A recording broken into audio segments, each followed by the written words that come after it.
اور نالے کے آس پاس لمبی لمبی جھاڑیاں تھیں۔ ہم دو وہیں رک گئے اور علی تھوڑا دور جا کر اپنی حاجت پوری کرنے لگا۔ اب ہم دور سے علی کو دیکھ کر مذاق اڑا رہے تھے، جس طرح دوست وغیرہ آپس میں کرتے ہیں۔ کچھ دیر بعد ہمیں علی کی طرف سے عجیب سی آواز آئی، جیسے کسی کی سانس رک گئی ہو اور وہ چیخنے کی کوشش کر رہا ہو۔ ہم یہ آواز سن کر بہت ڈر گئے اور فوراً سے علی کی طرف بھاگے۔ جب علی کی طرف پہنچے تو وہ زمین پر گرا پڑا تھا اور علی کے ہاتھ اس کی گردن پر تھے، جیسے وہ اپنی گردن چھڑوانے کی کوشش کر رہا ہو اور بہت مشکل سے اس کی آواز نکل رہی تھی۔ میں علی کو اس حالت میں دیکھ کر بہت ڈر گیا، لیکن اویس نے کہا کہ یہ مذاق کر رہا ہے، ہمیں ڈرا رہا ہے۔ اس نے علی سے کہا کہ اپنی مذاق بند کرو اور گھر چلو، مگر علی کی حالت بہت زیادہ خراب ہوتی گئی۔ اس کا چہرہ لال سرخ ہو گیا تھا۔ ہم دونوں یہ دیکھ کر بہت ڈر گئے۔ ہم نے جلدی سے علی کو اٹھایا اور بائک کی طرف بہت مشکل سے لے گئے۔ اس کا جسم اکڑ گیا تھا اور بہت زیادہ وزنی ہو گیا تھا۔ ایک تو ارد گرد سناٹا اور خاموشی، اوپر سے ایسی سچویشن، خوف سے ہماری حالت بہت خراب ہونے لگی۔ ہم نے بہت مشکل سے علی کو بائک پر بٹھایا اور جلدی سے گھر کی طرف نکل پڑے۔ کچھ دیر بعد ہم علی کے گھر پہنچے اور اسے گھر لے گئے تو علی کے گھر میں کوہرام مچ گیا، کیونکہ علی کی حالت بہت زیادہ خراب ہو چکی تھی اور علی کی والدہ زور زور سے چلانے لگی کہ کیا ہوا میرے بیٹے کو۔ ہم نے سارا واقعہ علی کے والد سے شیئر کیا۔ علی کے ابو سمجھ چکے تھے کہ یہ معاملہ کچھ اور ہے۔ وہ فوراً سے گھر سے باہر نکل گئے۔ یقین کریں یہ منظر آج بھی مجھے بہت اداس کر دیتا ہے۔ کچھ دیر بعد علی کے ابو کسی روحانی شخص کو لے آئے۔ علی کا سانس بالکل رک رک کے آ رہا تھا اور وہ آنسو بھرے آئز سے ہمیں دیکھ رہا تھا، لیکن ہم بہت مجبور تھے کہ اپنے دوست کے لیے کچھ کر نہیں سکتے تھے۔ اس روحانی شخص نے تلاوت کرنا شروع کر دی اور آہستہ آہستہ سے علی عجیب سی حرکتیں کرنے لگا۔ وہ اس روحانی شخص کو بہت غصے سے دیکھ رہا تھا۔ اس کی سانسیں تو سٹیبل ہو گئی تھیں، لیکن اس نے بہت عجیب سی آوازیں نکالنی شروع کر دیں۔ علی کو اس حالت میں دیکھ کر ہمارے بھی حلق خشک ہو گئے۔ علی اس شخص کو بغیر پل کے جھپکائے دیکھے جا رہا تھا اور کچھ دیر بعد اس نے چلانا شروع کر دیا کہ چپ ہو جاؤ۔ علی کے اندر جو چیز بھی تھی، اب وہ اس روحانی شخص سے بات کرنے لگی۔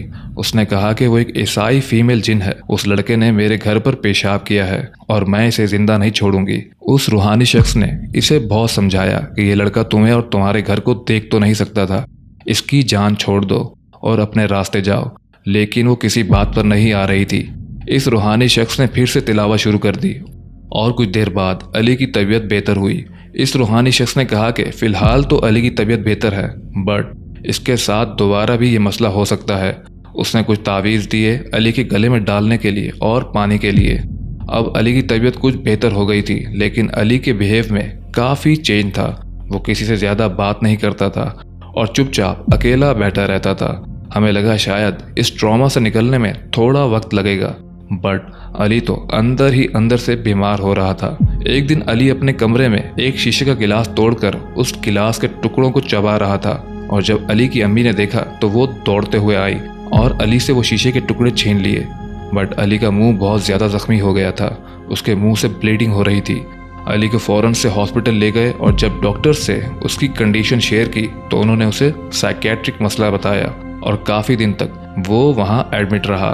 کچھ دن بعد اسے واپس گھر لے آئے اور اب اسے اکیلا نہیں چھوڑتے تھے کہ کہیں وہ دوبارہ سے کوئی غلط حرکت نہ کر بیٹھے۔ اور پھر ایک دن علی کی امی علی کے ساتھ بیٹھ کر کچھ سبزیاں کاٹ رہی تھی اور علی چپ چاپ ساتھ بیٹھا تھا۔ اچانک سے علی نے اپنی والدہ سے چھری کھینچی اور اپنے ہاتھوں کو زخمی کرنے لگا۔ اس کی والدہ نے شور مچایا تو باقی گھر والوں نے آ کر علی سے چھری کھینچی۔ اس کی حالت دن بدن خراب ہوتی جا رہی تھی۔ اس کی آنکھوں کے ارد گرد ہلکے پڑ چکے تھے اور وہ بہت ویک ہوتا جا رہا تھا۔ چہرہ بھی سیاہ ہو چکا تھا۔ سب لوگ اس کے لیے بہت پریشان تھے۔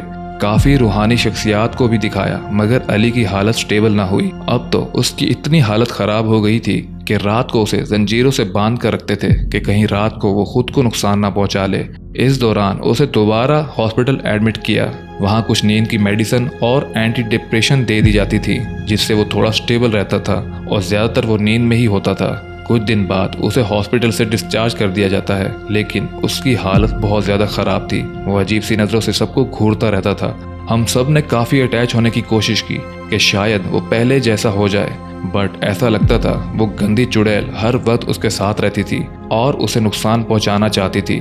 اور آخرکار ایک دن علی کو موقع ملا تو گیراج میں ایک پیٹرول کی ٹینکی پڑی تھی جسے اٹھا کر اس نے خود پر انڈیل دیا اور خود کو آگ لگا لی۔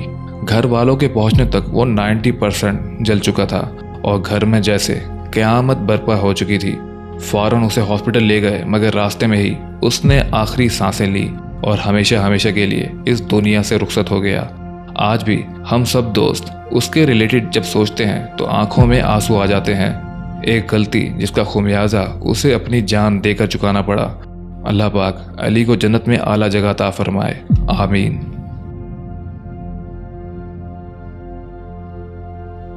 امید کرتا ہوں کہ آپ کو یہ انسیڈنٹ اچھا لگا ہوگا۔ اگر اچھا لگا ہے تو please like, share and comment ضرور کر دیجیے گا، اور چینل کو سبسکرائب بھی کر لیں تاکہ ہر نئی ویڈیو آنے سے پہلے آپ کو اس کا نوٹیفیکیشن آ جائے۔ تب تک اپنا اور اپنی فیملی کا خیال رکھیے گا۔ ملتے ہیں نیکسٹ ایپیسوڈ میں ایک نئے انسیڈنٹ کے ساتھ۔ اللہ حافظ۔